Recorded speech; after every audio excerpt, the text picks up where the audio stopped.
एक जंगल में ऋषि रहते थे तो 12 वर्ष उन्होंने वृक्ष के सूखी छाल की पपड़ी पा करके और कठिन भजन किया। अब तो महातेजस्वी हो गए। एक दिन काम प्रकट हुआ और कहा, क्या तुम समझते हो कि तुमने काम पर विजय प्राप्त कर ली? तो उनका एक काम क्या, हजारों काम पर विजय प्राप्त कर चुका हूँ। तो बोले, महाराज अब मैं अपने बाण संधान करता हूँ और आप संभालो अपने को। तो उनका, जाओ नहीं तुम्हें भस्म कर दूंगा। इतना कह के चले गए। अब जहाँ जहाँ वो पपड़ी खाते थे वहाँ वहाँ हलवा घी का। ऋषि ने जब देखा कि वृक्षों के जितने वृक्ष उस जंगल में सब में हलवा लगा हुआ, तो उनका, मेरे तप से भयभीत होकर वृक्ष हमें लगता है कोई स्वादिष्ट पदार्थ देने लगे। अब वो खाने लगे। अब 10वें वृक्ष से जब पाया तो आधा किलो हलवा तो गया ना, तो हड्डी के ऊपर मांस बढ़ना शुरू हुआ। महीना हुआ। एक दिन छम छम छम छम पायल करती हुई और एक कटोरा लिए हुए जे ही देखा ऋषि आ रहे तो ऐसे हलवा लगा के भाग। उनका, खड़ी हो जाओ, तुम कौन हो? क्या ये स्वादिष्ट पदार्थ तुम लगाती थी? उनका, हाँ।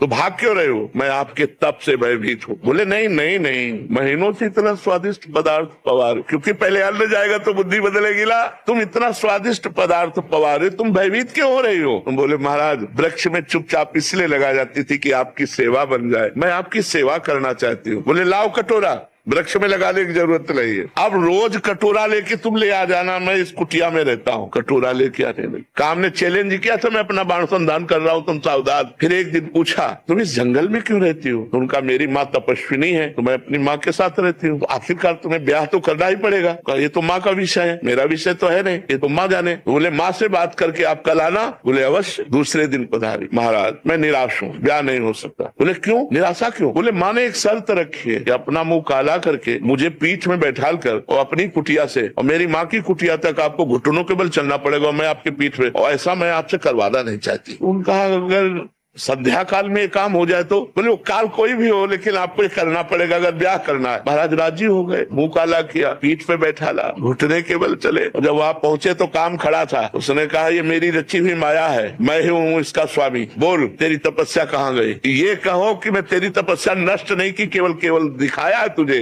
कि अगर तू तपस्या का अहंकार करेगा तो देख, घुटने के बल चल रहा, मेरी माया तेरे पीठ पर बैठी हुई है। ये मन बड़े बड़े ऋषि मुनियों को मोहित कर दिया। हम तुम तो बहुत छोटे लोग हैं, बहुत छोटी सामर्थ्य है, इसलिए भगवान का आश्रय ले लो। एक जंगल में ऋषि रहते थे तो 12 वर्ष उन्होंने वृक्ष के सूखी छाल की पपड़ी पा करके और कठिन भजन किया। अब तो महातेजस्वी हो गए। एक दिन काम प्रकट हुआ और कहा, क्या तुम समझते हो कि तुमने काम पर विजय प्राप्त कर ली? तो उनका एक काम क्या, हजारों काम पर विजय प्राप्त कर चुका हूँ। तो बोले, महाराज अब मैं अपने बाण संधान करता हूँ और आप संभालो अपने को। तो उनका, जाओ नहीं तुम्हें भस्म कर दूंगा। इतना कह के चले गए। अब जहाँ जहाँ वो पपड़ी